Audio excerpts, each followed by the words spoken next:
बाप और बेटे और रुल कुदस के नाम में आमीन। हमारे खुदावंद यीशु मसीह का फजल, खुदा बाप की मोहब्बत और पाकरू की शराकत आप सबके साथ हो, आपके साथ भी हो।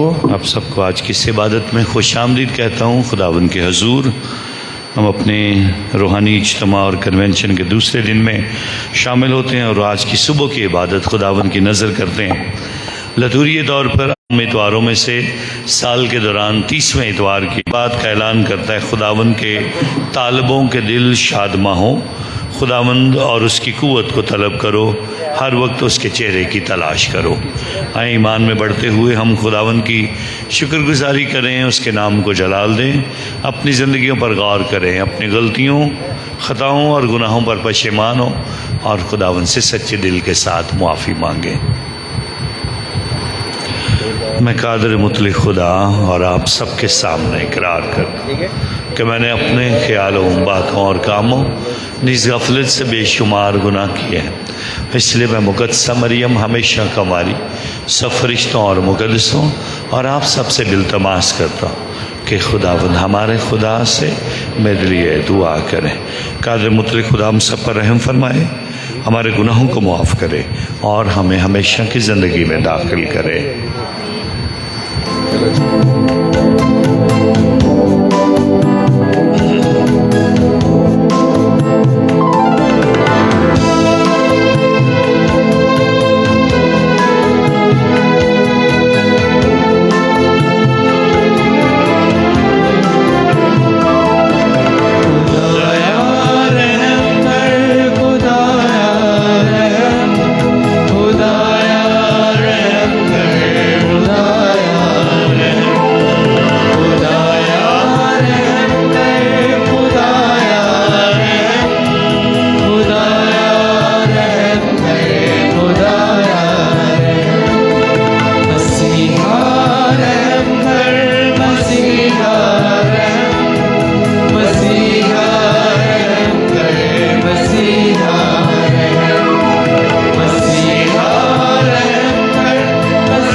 जब मैं अंधे और लंगड़े को वापस लाऊंगा तो उनको आराम दूंगा।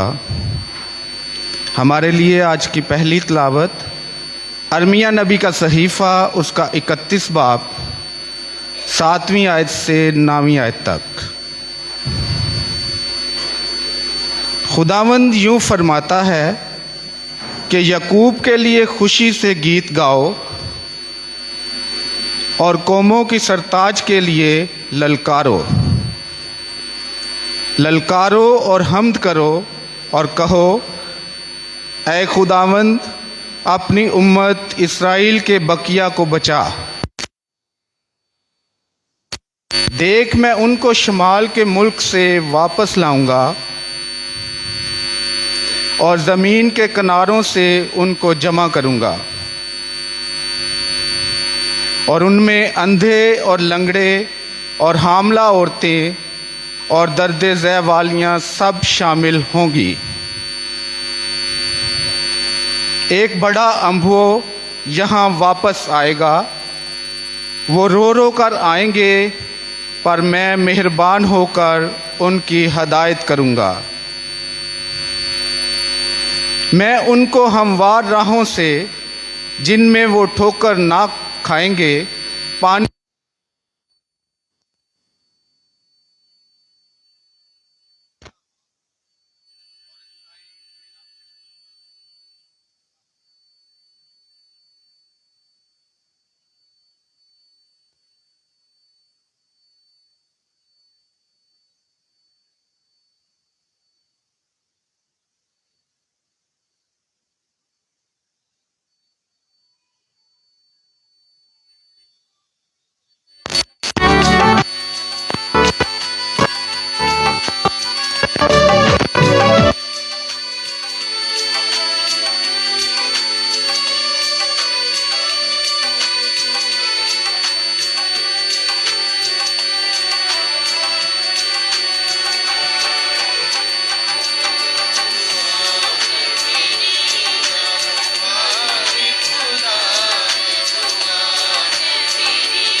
तो मुल्क सिद्ध के रुतबा का दायमी काहिन है।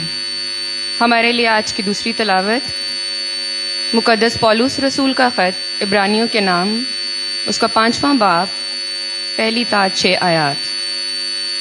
ए भाइयों, हर एक काहिन आज़म आदमियों में से मुंतखब होकर आदमियों की खातिर खुदा से मुतअल्लिक़ा बातों के लिए मुकर्रर किया जाता है, ताकि नज़रें और गुनाहों की कुर्बानियाँ गुजराने वो जाहिलों और गुमराहों की हम होता है।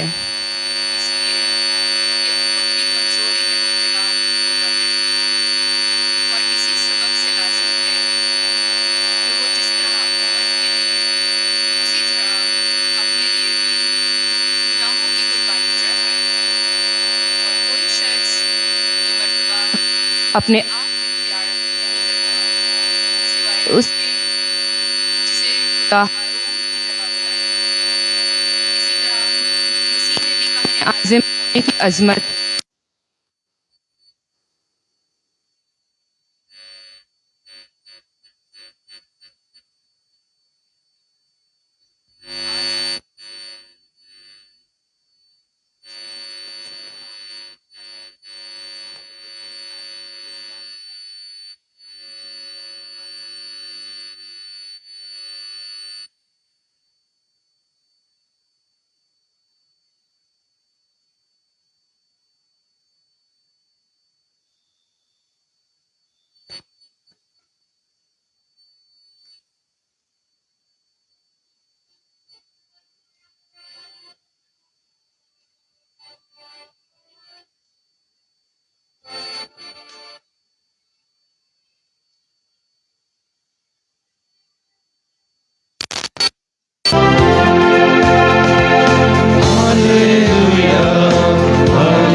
खुदावंद आपके साथ हो। अंजील मुकद्दस मुकद्दस मरकज़ के मुताबिक ऐ खुदावंद तेरी तमजीद हो।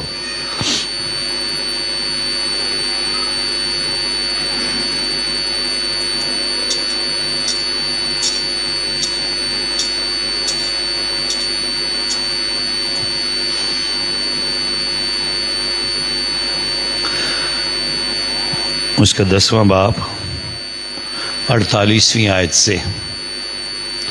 एक दिन जब यीशु अपने शागिर्दों और बड़े हजूम समेत यरहू से निकल रहा था तो तमाई का बेटा बरतमाई अंधा बेकारी राह के किनारे बैठा था और ये सुनकर के वो यीशु नासरी है चलाने और कहने लगा, ऐ दाऊद के बेटे यीशु मुझ पर रहम कर।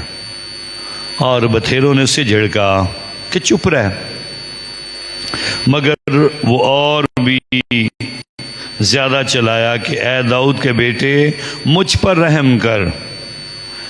तब यीशु ने खड़े होकर कहा, उन्होंने संदेह को ये कहकर बुलाया, खातर जमा रख, उठ वो तुझे बुलाता है। वो अपना कपड़ा फेंक कर उछल पड़ा और यीशु के पास आया और यीशु ने उससे मुखातिब होकर कहा, तू क्या चाहता है कि मैं तेरे लिए करूं?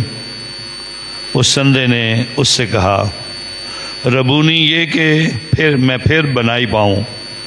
यीशु ने उससे कहा, जा, तेरे ईमान ने तुझे बचाया है। और फौरन उसने फिर बेनाई पाई और आराम में उसके साथ हो लिया। अंजील पाक के वसीला से हमारी खताएं मुआफ़ की जाएं।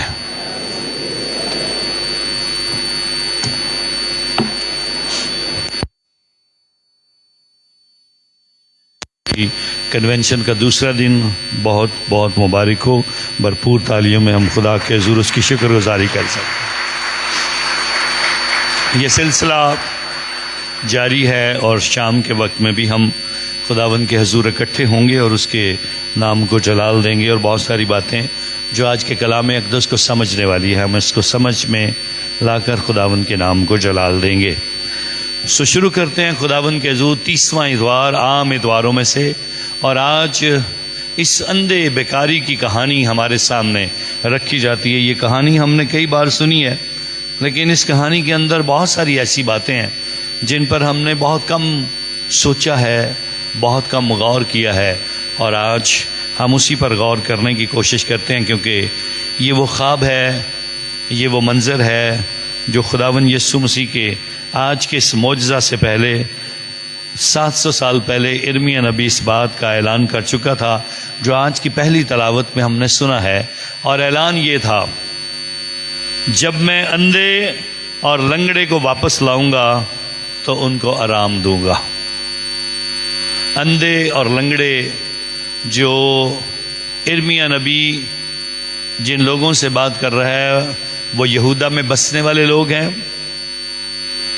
वो उनका जिक्र कर रहा है जो जलावतनी की वजह से बाबल में मुकीम हैं, और वो लोग जो खुदा को छोड़ चुके हैं, वो लोग जो खुदा से दूर हो चुके हैं, वो लोग जो खुदा पर ईमान लाना छोड़ चुके हैं, जो खुदा के हुजूर झुकते नहीं हैं, जो दुआ नहीं करते हैं, जो खुदा की शुक्रगुजारी नहीं करते हैं, जो इस बात के लिए कि अब हम सज़ा भी हासिल कर रहे हैं, हम अपनी सज़ा भी भुगत रहे हैं, लेकिन फिर भी तब्दीली के लिए नहीं सोच रहे हैं, उन सब के लिए इर्मिया नबी आज ये पैगाम देता है, खुदा तुम्हें वापस लाएगा, खुदा तुम्हें बहाल करेगा, खुदा अंधे लोगों का अंधापन दूर करेगा, लंगड़े को चलने की ताकत देगा और हर तरफ आराम होगा।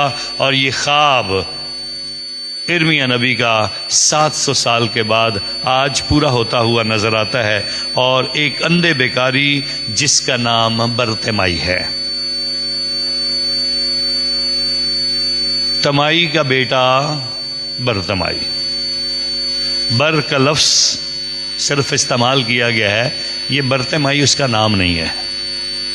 बर का लफ्ज़ जो इस्तेमाल किया गया है ऐसे शख्स के लिए इस्तेमाल किया जाता है जिसके पास कोई ओहदा हो और उस ओहदे से वो पहचाना जाता हो और उसके साथ साथ उसकी पहचान उसके ख़ानदान से हो।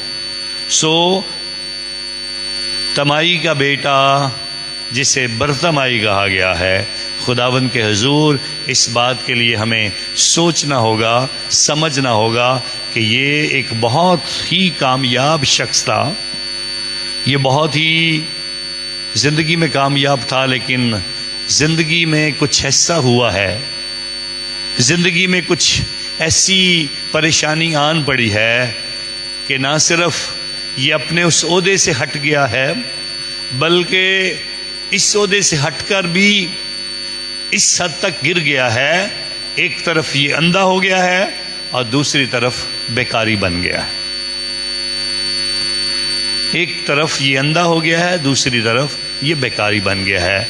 और मफलसी और गुर्बत की ज़िंदगी, हर रोज़ मांगना, हर रोज़ लोगों के आगे हाथ फैलाना, हर रोज़ इल्तिजा करना मेरी मदद करो, हर रोज़ कहना मुझे कुछ दो, हर रोज़ मांगना और मांगते मांगते कभी थकना ना कभी पेट भरना और कभी भी इस बात के लिए हर वक्त ये सोचते रहना मुझे ज़्यादा से ज़्यादा मिल जाए, क्योंकि ये उस सौदे से गिर चुका है, उस मुकाम से गिर चुका है और गिरने का मुकाम होने के बाद ये अब अंधा हो चुका है। बेनाई ख़त्म हो गई है। पहले देख सकता था, ये जन्म का अंधा नहीं है। ये आपको ज़हन में रखना है। हम हमेशा इस शायद अंधे को यही समझते रहे ये जन्म का अंधा है, ये जन्म का अंधा नहीं है। उसकी कहानी फ़र्क है जो यूहन्ना रसूल की अंजील के अंदर बयान की गई है। ये बरतमाई पैदाइशी अंधा नहीं है, हालात व वाक़यात और बीमारियों ने इसे अंधा किया है। और इसका जिक्र 2 दफ़ा आज की अंजील के अंदर आया है और उसका जिक्र मैं बताता हूँ कि ये पहले देख सकता था, अब देख नहीं सकता है। कई बार लोगों को शुगर का अटैक होता है, वो देख नहीं सकते हैं। और मरियम आबाद में भी जब हम दुआ कर रहे थे तो एक औरत आंखें खुली थी, लेकिन लोग उसको पकड़ के ला रहे थे, कह रहे थे इसको नज़र नहीं आता है, इस पे शुगर का अटैक हुआ है, तो इसके लिए दुआ कर दें, खुदा इसकी बेनाई बेहतर कर दे। सो खुदा के हुजूर इस शख्स का अंधापन आज खुदावंद दूर करना चाहता है, लेकिन इसको जानने के लिए ये कि पहले ये तंदुरुस्त था, पहले देख सकता था। सुने उसके लफ्ज़ क्या है। जब खुदावंद उससे कहता है, संदेह से खुदावंद ने पूछा क्या करूं तेरे लिए, तो उसने क्या कहा, रबूनी, ये कि मैं फिर का लफ्ज़ इस्तेमाल किया गया, फिर बेनाई पाऊं। इसका मतलब है पहले वो देख सकता था, फिर जब यीशु ने भी उसे शिफा दी है तो फिर यीशु ने भी सेम वही लफ्ज़ इस्तेमाल किए हैं और फौरन उसने फिर बेनाई पाई। सो इसका मतलब है वो पहले देख सकता था, अब नहीं देख पाता था, लेकिन यीशु के कहने पर और यीशु से मिलने के बाद, यीशु के साथ बात करने के बाद उसने बेनाई पाई है। तो इसलिए पहली बात तो ये अंधा नहीं था, देख सकता था, फिर बेनाई ख़त्म हो गई, फिर अंधा हुआ और अंधे होने के बाद अब इस काबिल नहीं है कि देख सके, फिर यीशु से दरख्वास्त करता है। सो इस बात को हम जानने की कोशिश करते हैं खुदा के हुजूर। उसके बाद यरहू के इलाके का जिक्र किया गया।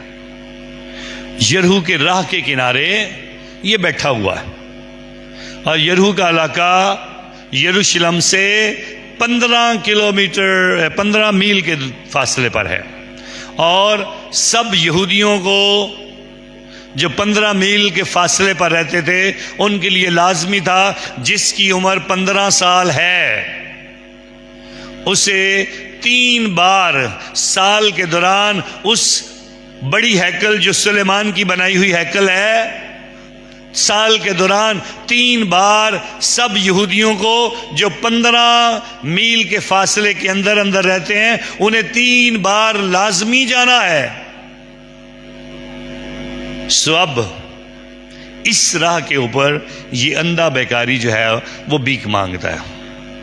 हाल ही में पाकिस्तान के बहुत सारे लोगों पर बैन लगा जो सऊदी अरब में जाकर और दुबई में जाकर भीख मांगते थे, तो उन सब पे बैन लग गया।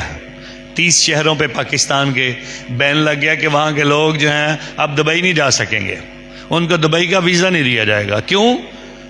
क्योंकि पाकिस्तानी लोग बहुत ज़्यादा जाकर मांगते थे, भीख मांगते थे, सड़कों पे बैठते थे। और दुबई में तो अब शलवार कमीज पहनने पे भी पाबंदी लगा दी है। कोई शलवार कमीज नहीं पहनेगा, आपको पैंट शर्ट पहननी है ताकि आप बेकारी ना लगें। ये बरतेमाई इस राह के किनारे इसलिए बैठता था, उसे पता था यरूशलेम की हैकल में इसी रास्ते से लोगों ने गुजर कर जाना है, और हर रोज कितने लोग गुजरते थे और ये उनसे भीख मांगता था, ये उनसे भीख मांगता था। और आज कुछ ऐसा हुआ है, हर रोज लोगों की आवाज सुनता है। तो सबसे पहली बात तो हमें ये बात जाननी होगी, ये अंधा है, बहरा नहीं है। ये अंधा है, बोलेंगे क्या है सेकंड रो, बहरा नहीं है, सुन सकता है। वो अंधा है पर बहरा नहीं है।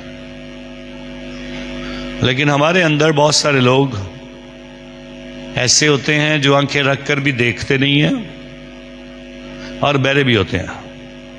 ये हमारे अपने घरों के अंदर होते हैं। हम में से भी बहुत सारे ऐसे होंगे, और इसका जिक्र इशाया नबी के सहीफे में लिखा हुआ है। वो आंख रखते हुए देखते नहीं है और कान रखते हुए सुनते नहीं है। और हमें भी बहुत दफा इस अंधे बेकारी की तरह जिंदगी गुजारना पड़ती है, और गुजार रहे हैं। सुनते नहीं हैं और देखते भी नहीं हैं। कई लोग हमारे इर्द गिर्द ऐसे हैं जिनको हम देखते नहीं हैं। शायद वो हमारे माँ बाप हो सकते हैं, शायद को हमारी बहन, कोई हमारा अजीज, को बच्चा जिससे ज़रूरत है किसी चीज़ की, लेकिन हम देखना नहीं चाहते हैं, और ना उसका रोना सुनना चाहते हैं, ना उसकी आवाज़ सुनना चाहते हैं, ना उसकी पुकार सुनना चाहते हैं। शायद को चलाता रहे, मुझे पानी पिला दो, हम नहीं पिलाते हैं। शायद को चलाता रहे, मुझे दवाई मंगवा दो, हम नहीं मंगवाते हैं। शायद कोई रोटी मांगता हो, शायद कोई जिंदगी कोई सहूलत मांगता हो, शायद कोई यही कहता हो मुझे हाथ पकड़कर मुझे वॉशरूम तक ले जाओ, और हम सुनते नहीं हैं और देखते भी नहीं हैं। तो शायद हम भी बहरे हैं या अंधे हैं। और शायद इशाया नबी का वो कलाम जिसका तज़किरा यीशु मसीह भी अपनी खिदमत के दौरान कई बार करता है कि वो आंखें रखते हुए देखते नहीं है और कान रखते हुए सुनते नहीं हैं। वो फकीयों और फरीसियों से कहता है। और शायद हम भी अंधे हैं, बहरे हैं। हमें सोचना होगा हम कैसे हैं। लेकिन इस बरतेमाई को आज देखते हैं जो इस बात का ऐलान करना चाहता है ये शोर कैसा है। ये शोर फर्क है। ये लोगों का हजूम जो गुजर रहा है, इनकी बातें करने का अंदाज फर्क है। शायद वो लोग तादाद में बहुत सारे हैं, शायद वो जो बातें करते करते जा रहे हैं जल्दी जल्दी जल्दी जल्दी, कितने लोगों को उसने हाथ लगाया होगा, क्या हो रहा है, कौन गुजर रहा है, क्या हुआ है, इतना शोर क्यों है, ये लोग इतने ज्यादा क्यों यहां से गुजर रहे हैं। और बताया गया यीशु नासरी गुजर रहा है, कोई और नहीं गुजर रहा, यीशु नासरी गुजर रहा है। इतना बड़ा हजूम, और इतने बड़े हजूम में पता चला इनके साथ यीशु नासरी है, और आवाज उसने बुलंद की है, चलाना शुरू किया है, ऐ दाऊद के बेटे यीशु मुझ पर रहम कर। सारे जरा बोलेंगे ये लफ्ज ताकि हम भी अपने लिए खुदा का रहम मांग ले। ऐ दाऊद के बेटे मुझ पर रहम कर, सारे बोले जरा, ऐ दाऊद के बेटे मुझ पर रहम कर। आवाज उसकी ऊंची है कि स्लो है? हाँ, क्यों ऊंची है? क्योंकि वो सोचता है ये लोग जो मेरे पास से गुजर रहे हैं ये बहुत बड़ा हजूम है, और इनकी आवाजों से मुझे अपनी आवाज को बुलंद करना है। जब जुम्मे के रोज आप आते हैं, जब मंगल के रोज आते हैं, तो मैं आपसे कहता हूं ऊंची आवाज में दुआ करो, तो आप नहीं करते हो। हमें शर्म आती है, हमें अजीब सा लगता है। इस संदे बेकारी पर गौर करो, क्यों बोलता है ऊंची आवाज में, क्यों पुकारता है ऊंची आवाज में? शायद हम सोचते हैं ये जो मेरे साथ खड़ा है या खड़ी है ये क्या कहेगी, मैं क्या मांग रही हूं, या मेरी आवाज कैसी है, या किसको पता चलेगा कि मैं दुआ कर रही हूं कि नहीं कर रही, मैं कर रहा हूं कि नहीं कर रहा। अगर इतने बड़े हजूम में खुदावन यीशु मसीह बरतिमाई अकेले की आवाज सुन सकता है, तो आपकी आवाज भी सुनना चाहता है। वो आपको भी कहना चाहता है ऊंची बोलो, मुझे पुकारो, ऊंची आवाज में कहो ऐ दाऊद के बेटे मुझ पर रहम कर। और आप सोचोगे मैं क्यों कहूं? शायद कईयों ने अभी भी दिल में कहा होगा,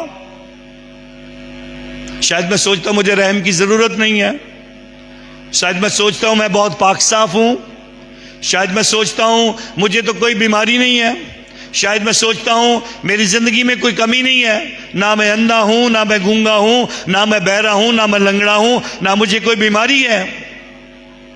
फिर मुझे ये बात क्यों कहने की जरूरत है? क्योंकि हम नहीं जानते हैं हमें रूहानी तौर पर कितनी बीमारियां लगी हुई हैं।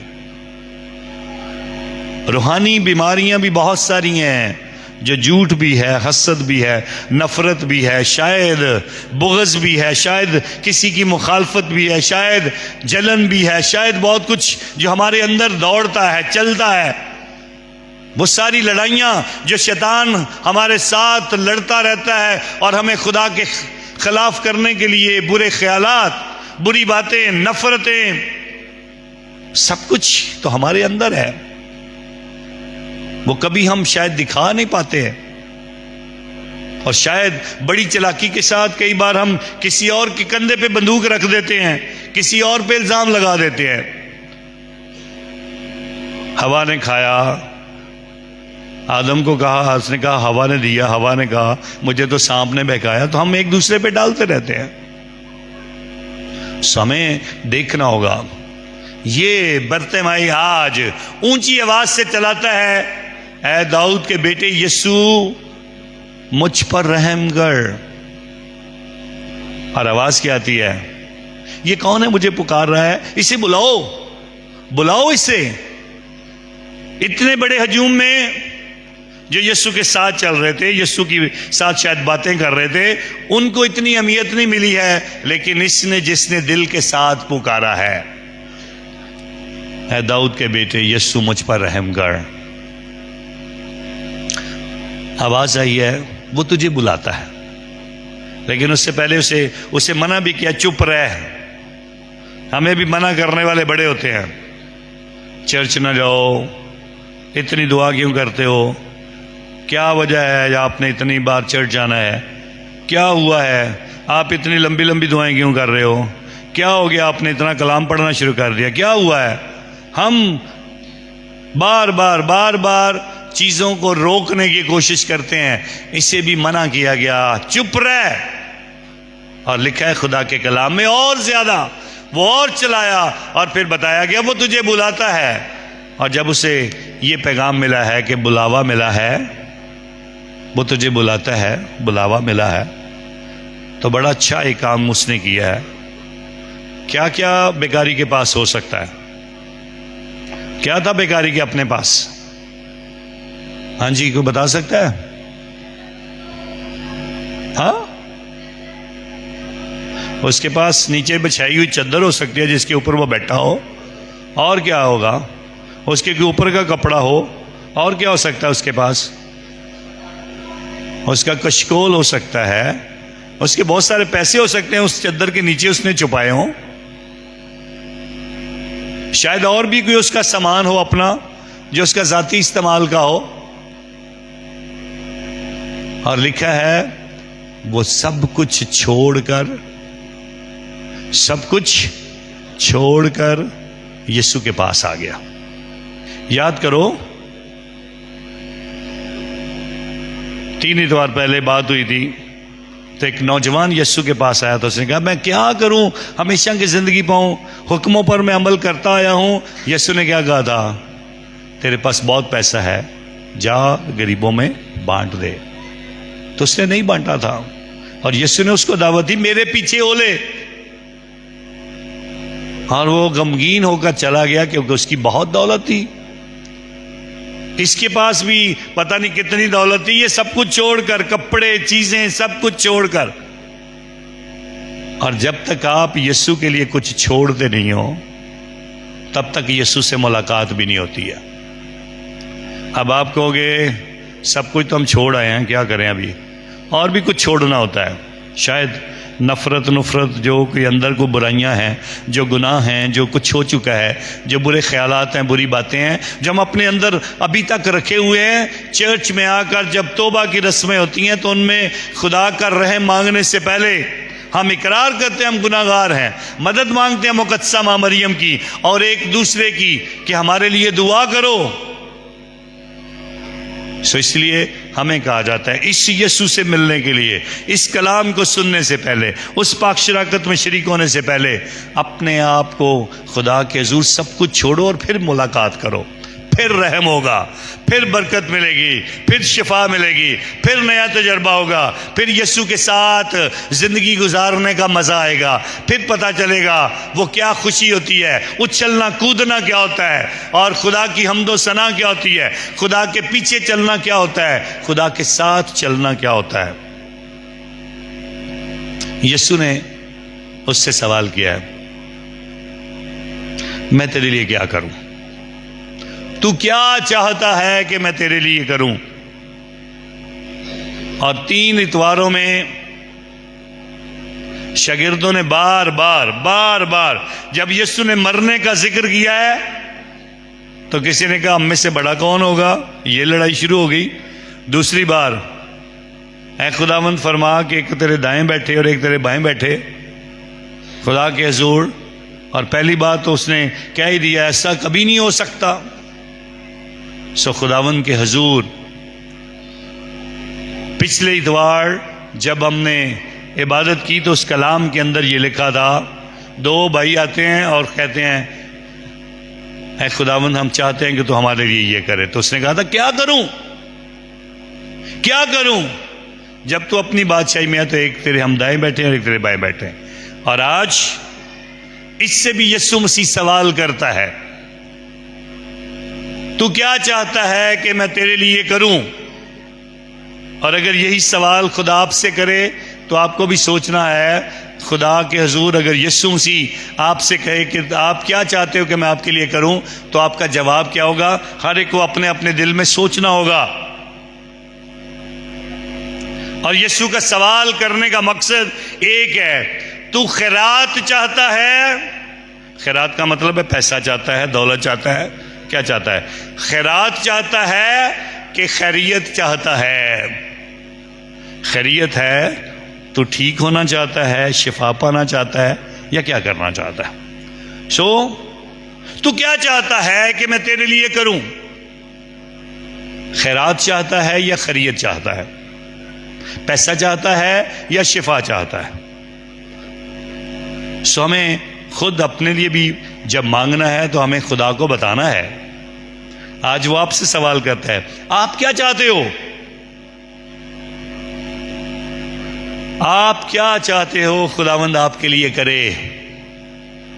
और वो आपको हर इबादत में, हर दुआ में मांगना होता है, आपको उसको बताना होता है, और वही बरकतें दे के आपको फिर बेचता है और फिर ऐलान करता है। उस बंदे ने यीशु से कहा, रबूनी, ये कि मैं फिर बिनाई पाऊं, मैं फिर देखना शुरू कर दूं, मैं फिर से वैसे ही हो जाऊं जैसा मैं चाहता हूं, मुझ पर रहम हो जाए, मुझे शिफा मिल जाए, मेरा कारोबार अच्छा हो जाए, मेरी औलाद अच्छी हो जाए, मेरे बच्चे नशा छोड़ दे, हमारे घर में खुशियां आ जाएं, हमारे गम से दूर जो गम है वो दूर चले जाए, हमारे घर में खुशहाली आ जाए, हमारे कारोबार में खुदाया बरकत आ जाए। खुदावंद से क्या चाहते हो? उससे कहो, उससे बताओ, मेरे घर से ये बीमारी चली जाए, मेरे घर से सुस्ती चली जाए, मेरे घर में ईमान आ जाए, मेरे घर में कलाम आ जाए, मेरे घर में दुआ आ जाए, मेरे घर में प्यार और मोहब्बत आ जाए, मेरे बच्चे जो हर वक्त लड़ते रहते हैं, झगड़ते रहते हैं, उनमें सुलह हो जाए, हमारे खानदान जो टूट गए हैं वो जुड़ जाएं, जहां मोहब्बत की कमी हो गई है वहां मोहब्बत हो जाए। सो खुदा आज आप सबसे ये चाहता है, मांगो, क्या चाहते हो? और फिर खुदावंद आज हम सबको तसल्ली देके भेजना चाहता है, जा, तेरे ईमान ने तुझे बचाया है। जिस ईमान से मांगोगे उस ईमान से मिलेगा। सो एक दिन एक फकीर राह के किनारे बैठा हुआ था। फकीर मांग रहा था, हर एक से मांग रहा था, मुझे कुछ दे दो, मुझे कुछ दे दो, मुझे कुछ दे दो। दूर से देखता है बादशाह का काफिला आ रहा है। बादशाह अपने वजीरों के साथ और सारे लोग जो घोड़ों पर सवार होकर आ रहे हैं, और ये बड़ा अपने अंदर ही अंदर बड़ा खुश होता है और कहता है, मैं आज तो बादशाह आ रहा है तो इससे बहुत कुछ मांगूंगा और बादशाह कुछ सोने के सिक्के मुझे दे देगा तो मैं बहुत अमीर हो जाऊंगा। सो बादशाह का काफिला फकीर की तरफ बढ़ रहा है और फकीर बैठा हुआ बादशाह को देखते हुए खड़ा हो जाता है, और जैसे ही बादशाह फकीर के करीब आता है तो जल्दी जल्दी से बादशाह अपने घोड़े से नीचे उतरता है, और इससे पहले कि फकीर बोले, बादशाह सलामत अपना हाथ उसकी तरफ बढ़ा के कहता है, तू मुझे क्या देगा? तो फकीर उसका मुंह देखता रहता है, कहता है, बादशाह तू मुझसे मांग रहा है? उसने कहा, हाँ मैं तुझसे मांग रहा हूं, तू मुझे क्या देगा? तो कहता, बादशाह सलामत मेरे पास क्या है? हाँ मेरे थैले में थोड़े से चावल हैं। कहता, जो भी है मैं तो तुझसे मांग रहा हूं, तू मुझे क्या दे सकता है?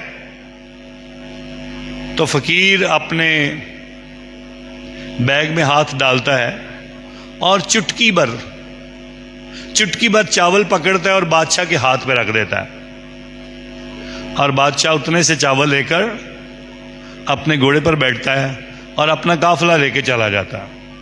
और फकीर देखते रहता है, मैं तो उम्मीद लगा के बैठा था आज बादशाह मुझे बहुत कुछ देगा, बादशाह ने तो मेरे से भी मांग लिया।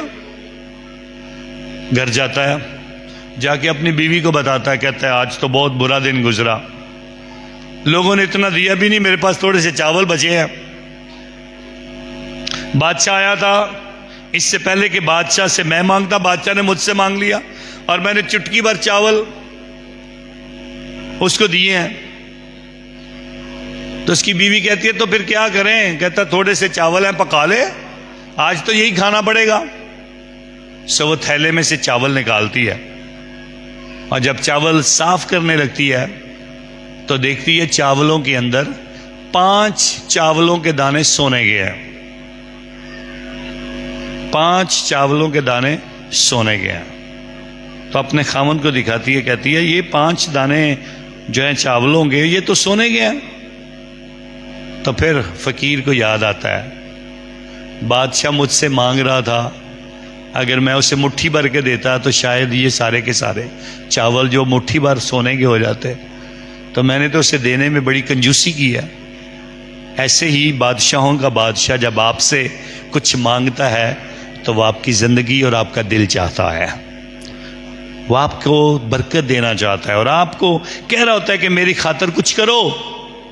और हम इतने अच्छे हैं, ना उसको वक्त देते हैं, ना टाइम देते हैं, ना दुआ करते हैं, ना कुछ और करते हैं, कुछ भी नहीं। देने में कंजूसी करते हैं इस बादशाह को, और वो भी फिर उसी के हिसाब से उतनी बरकतें हमें देता है। सो हमें खुदा के हुजूर इस बात को देखना है। लेकिन खुदा के हुजूर ये बरकतें कितनी बड़ी हैं।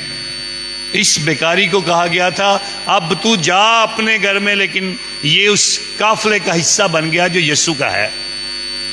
वो यीशु के पीछे हो लिया। ऐसे ही एक दिन एक नौजवान जोड़ा शादी के बाद हनीमून के लिए जा रहा था, तो एक ट्रेन पर सवार होते हैं। ट्रेन में बहुत सारे लोग हैं पहले बैठे हुए, और एक स्टेशन से दो बुजुर्ग, एक माँ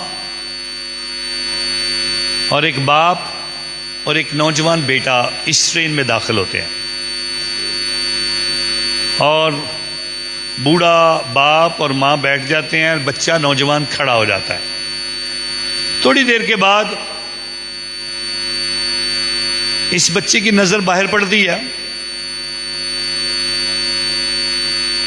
तो ऊंची ऊंची आवाज से चलाना शुरू कर देता है, अम्मा अम्मा अम्मा अम्मा, देखो देखो देखो, बाहर दरख्त भी हमारे साथ दौड़ रहे हैं।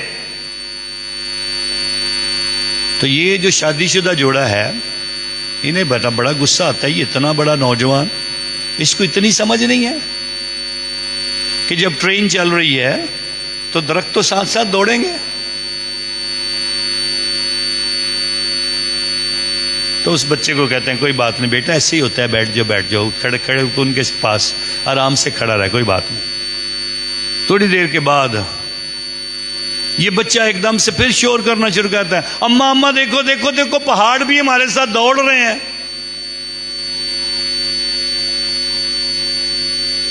तो इस नौजवान जोड़े को जो अपने हनीमून के लिए जा रहे थे, उनको बड़ा गुस्सा आता है, इतना बड़ा नौजवान, और इसको इतना नहीं पता कि जब ट्रेन चलती है तो पहाड़ साथ दौड़ते हैं, ऐसे ही लगता है। तो बुजुर्ग माँ और बाबे से कहते हैं इसको को चुप रहे। अच्छा अच्छा, हम कहते हैं इसे चुप रहे। कुछ 2-3 मिनट और गुजरते हैं। थोड़ी देर के बाद बादल आते हैं, बादल उड़ते हुए आते हैं। तो इस बच्चे ने दोबारा से शोर करना शुरू, देखो देखो देखो देखो, बादल हमारे साथ दौड़ रहे हैं, बादल हमारे साथ दौड़ रहे हैं।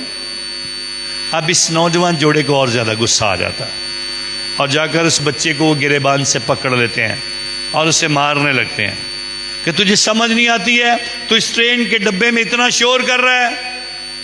हम भी जानते हैं जब ट्रेन चलती है तो दरख्त भी ऐसे लगता है जैसे दौड़ रहे हैं, पहाड़ भी ऐसे लगता है जैसे दौड़ रहे हैं, लोग भी ऐसे लगता है जैसे दौड़ रहे हैं, बादल भी दौड़ रहे हैं। कोई बात नहीं, ये कोई नई बात है।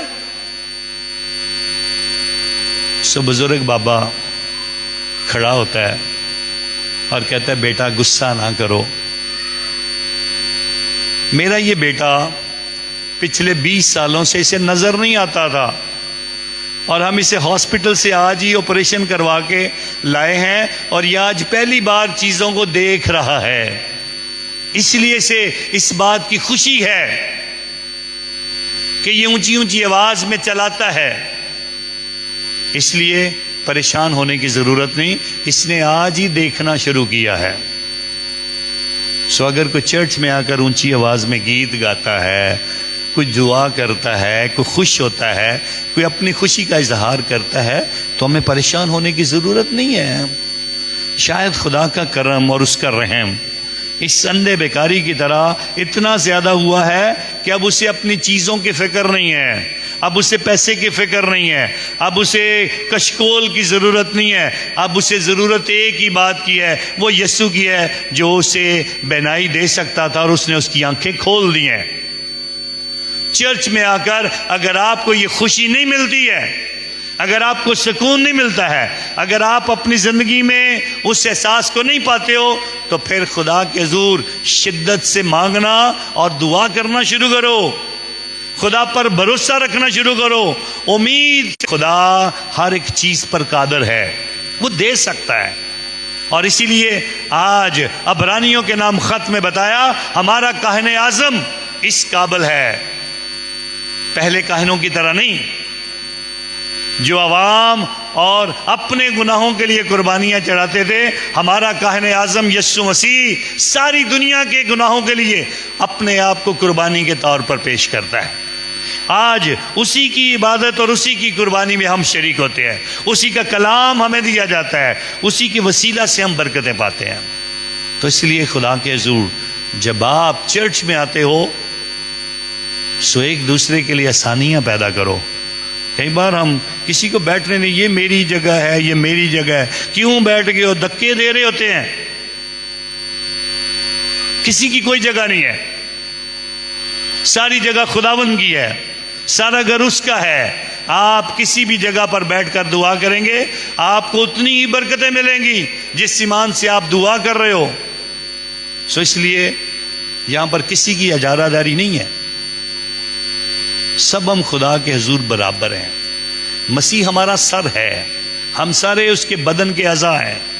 शायद कुछ उंगलियां हैं, शायद कुछ पाँव हैं, कुछ टांगे हैं, कुछ हाथ हैं, हम सारे मसीह का बदन बनते हैं। एक ही हमारा सर है, वो मसीह खुदावंद है, और उसी का जिक्र किया गया है। हमारा काहिन आज़म एक ही है, और उसके साथ हमें मिलकर दुआ करने की ज़रूरत होती है। और इसीलिए खुदावंद इस बात का ऐलान करता है, ये रुतबा और मर्तबा कलाम सुनाने का और इस कुर्बानी को चढ़ाने का हर एक को नहीं दिया जाता। जिन्हें उसने मुकर्रर किया है, जिन्हें चुना है, उनके लिए है, और उनके वसीला से खुदा की बरकत इंसानों तक पहुंचती हैं। सो हमें खुदा का शुक्रिया अदा करना चाहिए जो हमें बरकतें देता है और उसकी बरकतों से हम पाते हैं। सो खुदा के हुज़ूर शुक्रगुजारी करते हैं।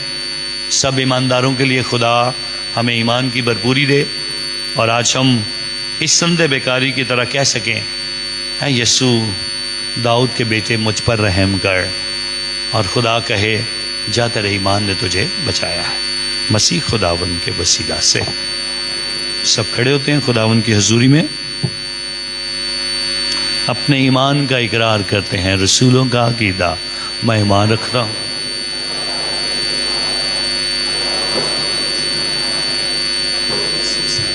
जो इसका इकलौता बेटा और हमारा खुदावंद है, वो रूहुल कुदस की कुदरत से पेट में पड़ा, कुमारी मरियम से पैदा हुआ, और आसमान पर चढ़ गया, खुदा कादिर मुतलिक बाप के दाहिने हाथ बैठा है, वहाँ से वो जिंदों और मुर्दों की अदालत के लिए आने वाला है। मैं ईमान रखता हूँ रूहुल कुदस पर, पाक कैथोलिक कलीसिया, मुकद्दसों की शराकत, गुनाहों की माफ़ी, जिस्म के जी उठने और हमेशा की ज़िंदगी पर। आमीन। हम अपनी दुआएं और मुनाजात खुदावंद की नज़र करें, दुआ मांगें पापा आज़म पोप फ्रांसिस के लिए। खुदावंद मेहरबान बाप पापा आज़म को हमेशा अपनी बरकतों से मालामाल करे, खुदावंद उन्हें अच्छी सेहत दे, और खुदावंद उनके ज़रिए से यीशु मसीह की पहचान और गवाही सारी दुनिया तक पहुँचाए। अजीज़ो दुआ मांगे। ऐ खुदा हमारी दुआ सुन।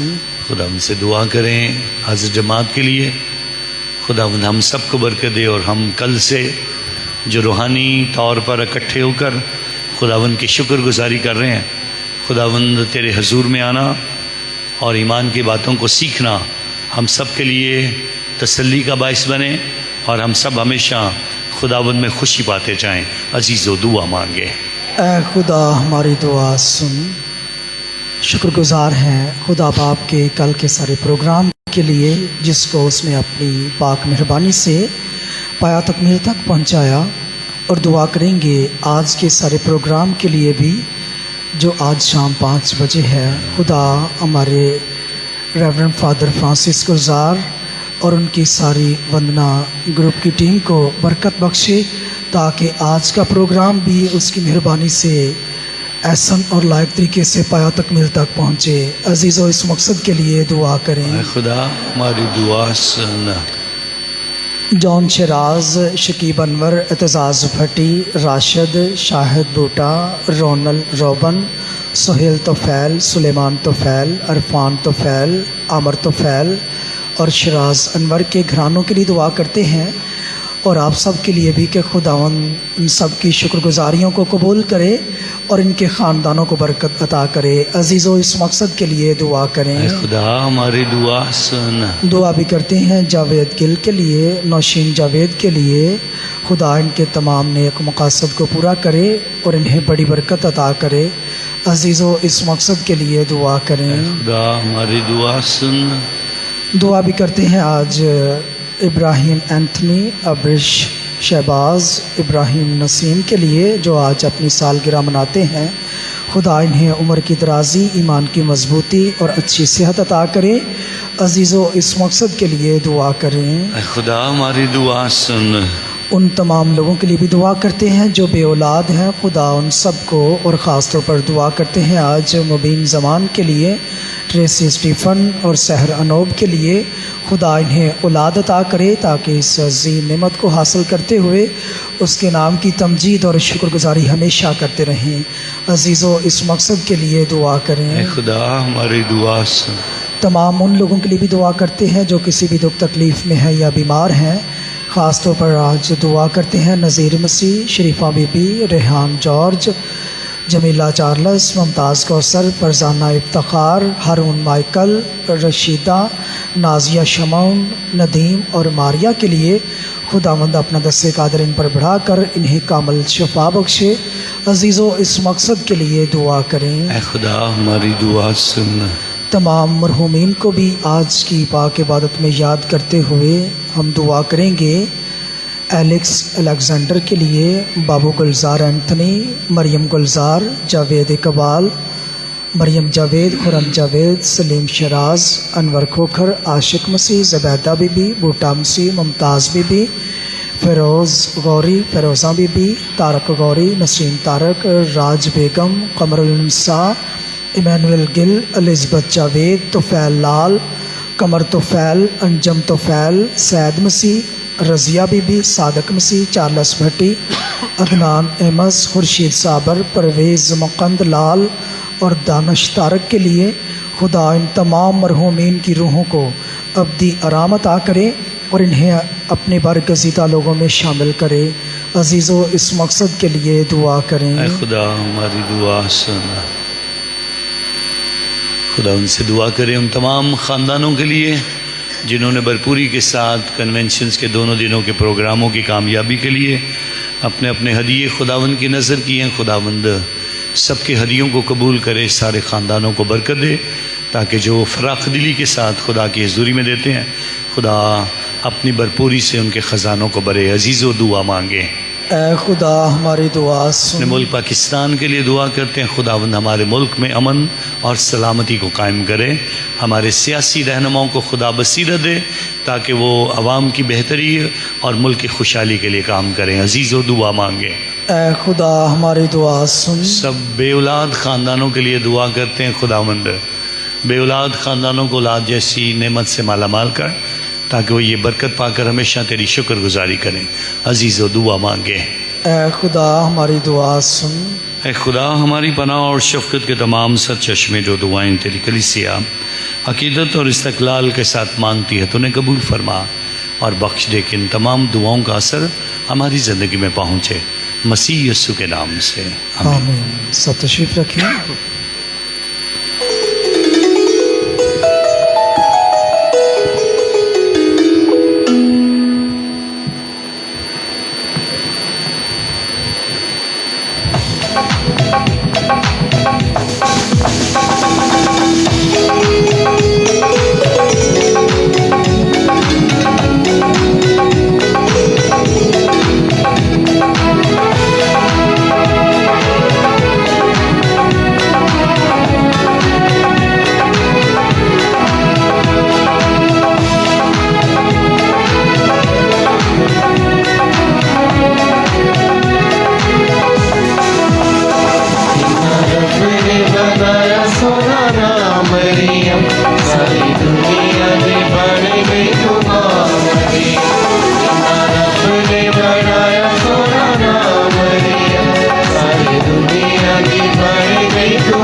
कोई भी गुनाह मरियम, सारी दुनिया दी बन गई तू मां मरियम, सारे कहते ने मुबारक मां मरियम, सारी दुनिया दी बन गई तू मां मरियम।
जो दुआ मांगें कि हमारी ये कुर्बानी खुदा कादिर मुतलक बाप के हुजूर में मकबूल हो। नाम की बढ़ाई के लिए हमारे बल्कि अपनी सारी कलीसिया के फ़ायदे के लिए मंजूर फरमाए।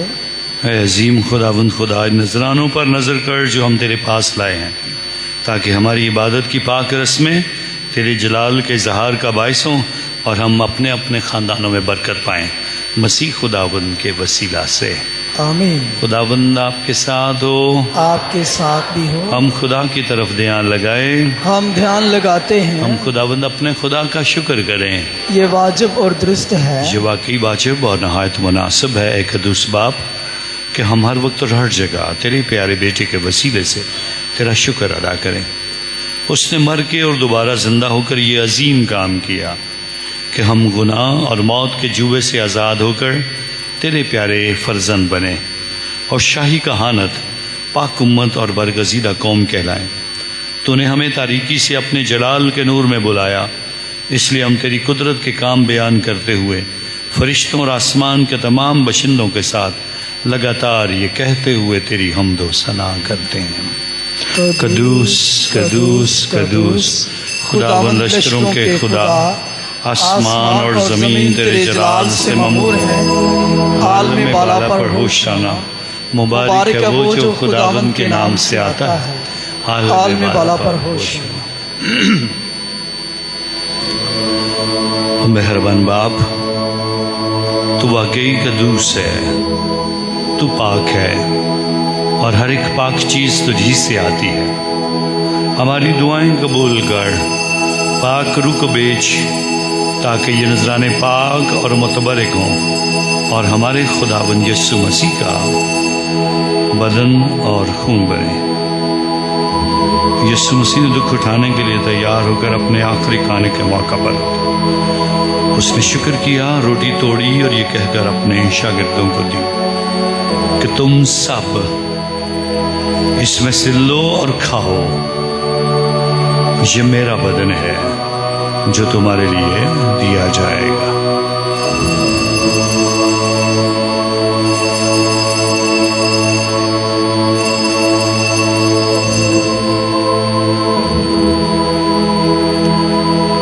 यीशु के पाक बदन को हम सब सजदा करते हैं।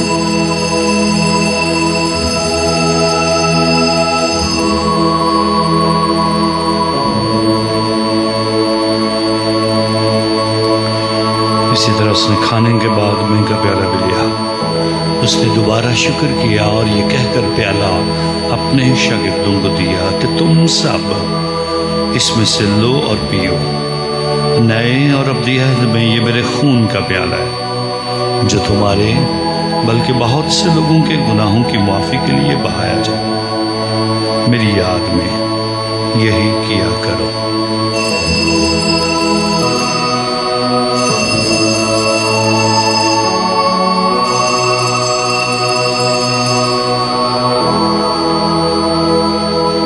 यीशु के पाक खून को भी हम सब सजदा करते हैं।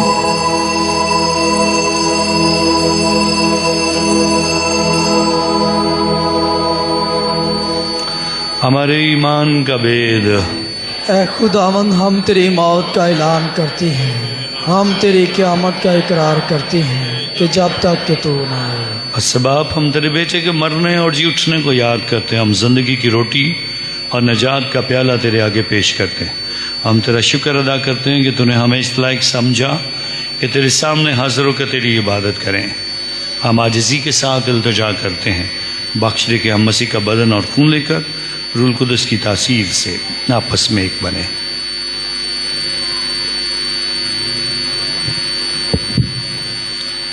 ऐ खुदा, हमारे अपनी कलीसिया को याद कर और साथ ही हमारे रूहानी बाप पोप फ्रांसिस, तमाम बिशप साहबान, फादर साहबान और अपने सब खादमों को याद कर। तेरी कलीसिया तमाम दुनिया में फैली हुई है, इसे कामिल मोहब्बत अता फरमा। हमारे उन भाइयों और बहनों पर भी नज़र का जो जी उठने की उम्मीद रखते हुए सो गए हैं। नीज तमाम मरहूमों को याद कर और उनको अपनी रोशनी में कबूल फरमा। हम तुझसे मिन्नत करते हैं, हम सब पर रहम कर, ताकि हम खुदा की मुबारक माँ कंवारी मरियम, मुकद्दस यूसुफ उसका नहायत पाक शोहर, मुबारक रसूलों और उन सब मुकद्दसों के साथ जो इस जहान में तेरी मर्ज़ी पूरी करते रहे, हमेशा की ज़िंदगी में शरीक हों और तेरे बेटे यीशु मसीह के वसीले से तेरी हमदो सना कर सकें।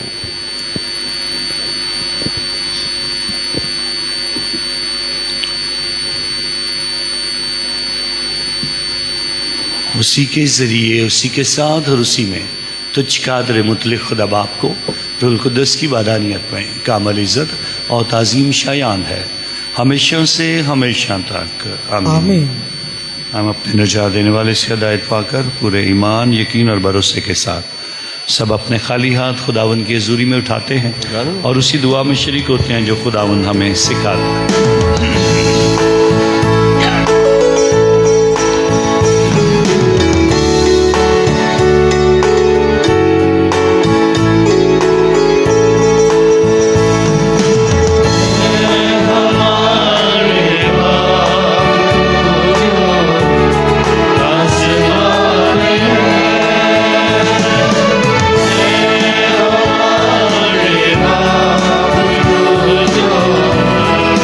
आसमान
खुदा हम तुझसे मिन्नत करते हैं, हमें सब बदियों से बचा, इन दिनों में सलामती बख्श, ताकि हम तेरी शफ़क़त की तौफीक से अपनी मुबारक उम्मीद के पूरे होने और मसीह के आने का इंतज़ार करते हुए हर वक्त गुनाहों से आज़ाद और मुसीबत से महफूज रहें।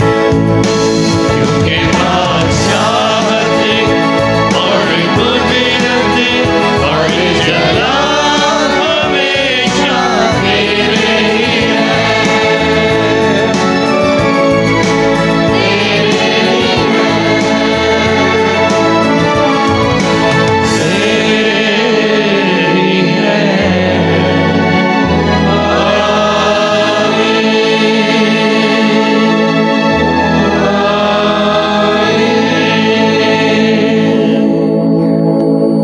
खुदावन यीशु मसीह तूने अपने रसूलों से कहा कि मैं तुम्हारे पास सलामती छोड़े जाता हूँ, मैं अपनी सलामती तुम्हें देता हूँ। हमारे गुनाहों पर नहीं बल्कि अपनी कलीसिया के ईमान पर नज़र कर और उससे वो सलामती और इत्तेहाद बख्श जो तेरी मर्ज़ी के मुताबिक है। आमीन। और खुदावन की सलामती आप सबके साथ हो, आपके साथ भी हो। यही सलामती हम एक दूसरे को पेश करते हैं। खुदा उनकी सलामती आप सबके साथ। हमारे खुदावन यीशु मसीह के पाक बदन और खून का मलाया जाना पाक शक करने वालों को हमेशा की ज़िंदगी दिलाए। ऐ खुदा के बर्रे तुझ जहान के गुनाहों को उठा ले जाता है, हम पर रहम कर।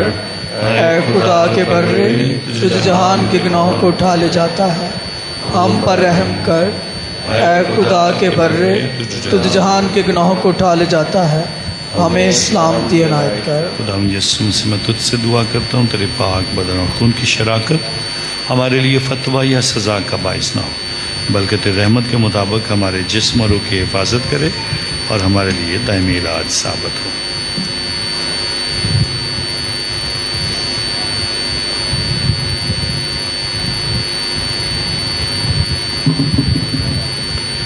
अज़ीज़ो ये खुदावन यीशु मसीह खुदा का बर्रा जो जहान के गुनाहों को उठा ले जाता है, मुबारक है हम सब जो इस बरे की ज़ियाफ़त में बुलाए गए।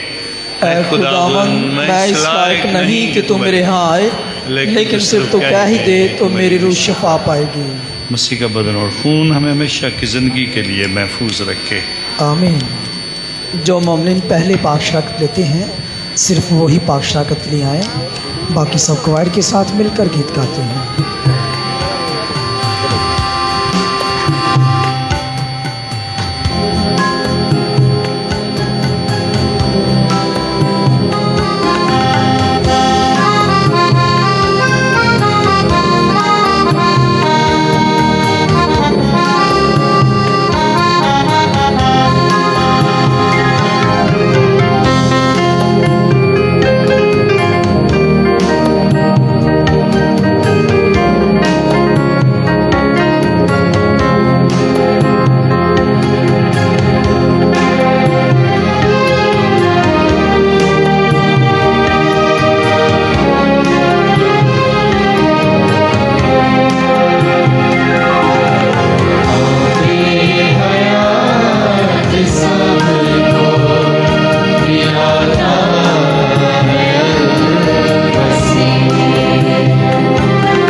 मसीह खुदा मेरे अजीज़ मोमिनीन, चंद के ऐलानात हैं, लेकिन उससे पहले शादी के लिए पुकार या दरख्वास्त।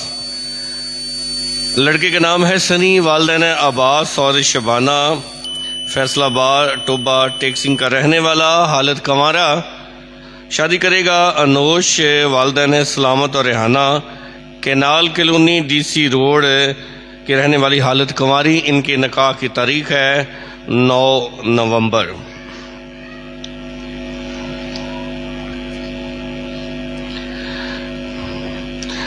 लड़के का नाम है सनावर, वालिदैन है साबर और नरगस, दसकी टाउन फतोमंड का रहने वाला, हालत कंवारा। शादी करेगा सना, वालिदैन है नाजर और परवीन, गरजाक की रहने वाली, हालत कंवारी।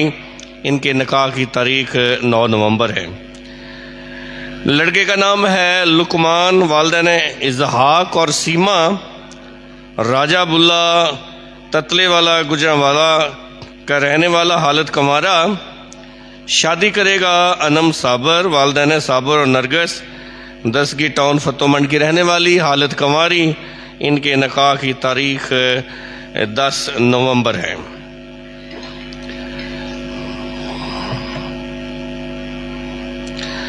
लड़के का नाम है कामरान पीटर, वालिदैन पीटर नज़ीर और फरीदा, गली नंबर 1 अजीज़ कॉलोनी गुजरांवाला का रहने वाला, हालत कंवारा। शादी करेगा सोनिया, वालिदैन रशीद और परवीन, मोहल्ला गोरेवाला फरोजवाला की रहने वाली, हालत कंवारी। इनके निकाह की तारीख 10 नवंबर है।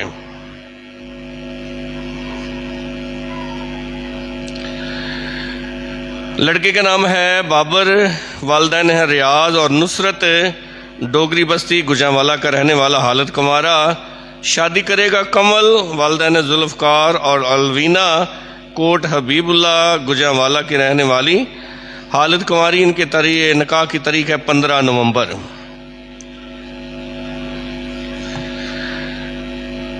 लड़के का नाम है जॉयस, वालिदैन है बूटा और रोज़ी, जगने का रहने वाला, हालत कंवारा। शादी करेगा चमन, वालिदैन है वारस और नुसरत, सियालकोट की रहने वाली, हालत कंवारी।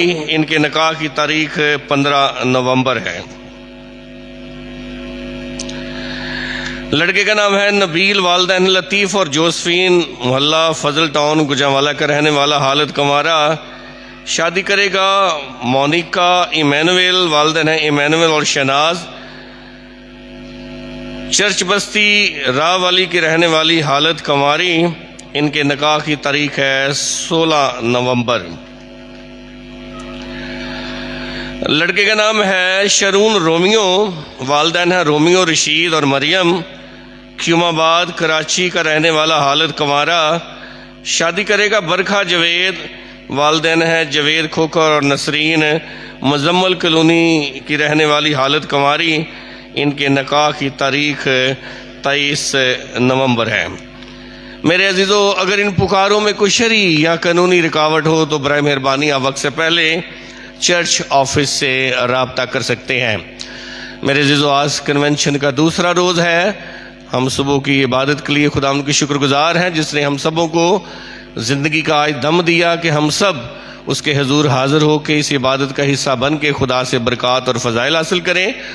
आज शाम 5 बजे हम पाक रोज़री के इबादत के साथ कन्वेंशन के दूसरे रोज़ की शाम की इबादत का आगाज़ करेंगे और पाक रोज़री की इबादत के बाद अक़दस युक्रिसी कुर्बानी खुदावंद की नज़र चढ़ाई जाएगी और उसके बाद फिर दुआया शिफाया इबादत होगी, जिसकी क़ियादत और रहनुमाई रेवरेंड फादर फ्रांसिस गुलजार करेंगे। उनका वंदना दुआ शिफाया ग्रुप उनके साथ होगा। आप खुद भी आएँ, दूसरों को बताएँ ताकि ज़्यादा से ज़्यादा खुदावंद के हुजूर हम हाज़िर होकर उससे बरक़ात और फ़ज़ाइल हासिल करें, अपनी बीमारियों से, कमज़ोरियों से, लाचारियों और मुश्किलात से रिहाई, खलासी, आज़ादी हासिल कर सकें।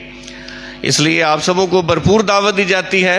आप भी दूसरों को ईमान के साथ दावत दें ताकि खुदावंद के हुजूर हाज़िर होके उससे बरक़ात और फ़ज़ाइल हासिल करें। एक दफ़ा फिर हम शुक्रिया अदा करते हैं सारे उन ख़ानदानों घरानों का जिन्होंने भरपूर तरीके से कन्वेंशन के इंतज़ामात के लिए अपने हदिया जात, अपनी शुक्रगुजारियाँ दी और जिन्होंने अभी तक नहीं अपना ताउन फराहम किया वो भी कोशिश करें ज़रूर। हर ख़ानदान इस प्रोग्राम के लिए अपना ताउन और अपनी शुक्रगुजारी खुदावन की नज़र करें।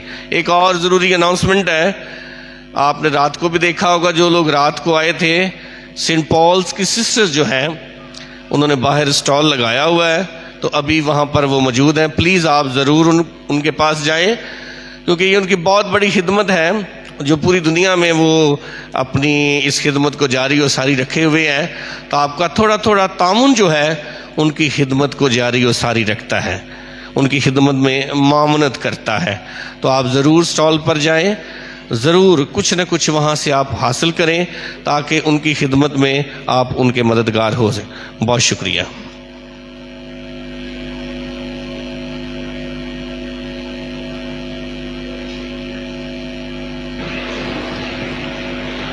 मसीह ने मोहब्बत से हमारे हिफ्ज़ अपने आप को शीरी खुशबू की मानद खुदा की नज़र किया। सब खड़े होते हैं, दुआ मांगते हैं। ऐ खुदावंद हमारे खुदा, अनायत करके तेरी इन नहायत पाक चीज़ों में जो कुछ हासिल होता है, जो हम तेरे पाक बदन और खून से क़ुव्वत पाते हैं, वो हम पर असर करे ताकि हम दर हकीकत वो सब कुछ पाएँ जिसकी तरफ ये पाक रस्में इशारा करती हैं, मसीह खुदावंद के वसीला से।